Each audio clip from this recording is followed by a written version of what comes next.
ಒಂದು ಬಿಸಿ ಬೇಸಿಗೆಯ ದಿನ. ಒಬ್ಬ ಕಾಗೆಗೆ ಬಹಳ ಹಸಿವಾಗಿತ್ತು ಮತ್ತು ದಾಹವಾಗಿತ್ತು. ಅದು ತಂಪು ನೀರನ್ನು ಹುಡುಕುತ್ತಾ ಹಾರಾಡುತ್ತಲೇ ಇತ್ತು.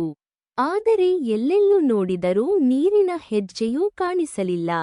ಹೀಗೆ ಹಾರುತ್ತಾ ಹಾರುತ್ತಾ ಒಂದು ಮನೆ ಎದುರು ಒಂದು ಮಡಿಕೆಯನ್ನು ನೋಡಿತು. ಆ ಮಡಿಕೆಯಲ್ಲಿ ಸ್ವಲ್ಪ ಮಾತ್ರ ನೀರು ಇತ್ತು. ಕಾಗೆ ಅದನ್ನು ಕುಡಿಯಲು ಯತ್ನಿಸಿತು. ಆದರೆ ಮಡಿಕೆಯಲ್ಲಿ ನೀರಿನ ಮಟ್ಟ ಬಹಳ ಕಡಿಮೆಯಾಗಿತ್ತು.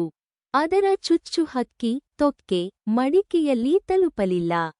ಆಗ ಕಾಗೆ ಯೋಚಿಸಿತು, ಹೆಚ್ಚು ನೀರು ತರುವುದಕ್ಕಿಂತ ಈ ನೀರಿನ ಮಟ್ಟವನ್ನೇ ಹೇಗೆ ಏರಿಸಬಹುದು? ಅದು ಸಮೀಪದಲ್ಲಿದ್ದ ಕಲ್ಲುಗಳನ್ನು ನೋಡಿತು.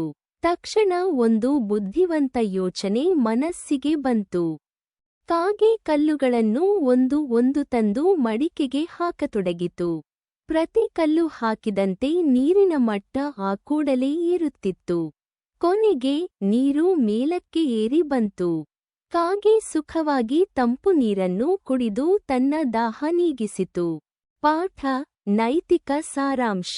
ಬುದ್ಧಿವಂತಿಕೆ ಮತ್ತು ಧೈರ್ಯದಿಂದ ಯಾವುದೇ ಸಮಸ್ಯೆಯನ್ನು ಜಯಿಸಬಹುದು.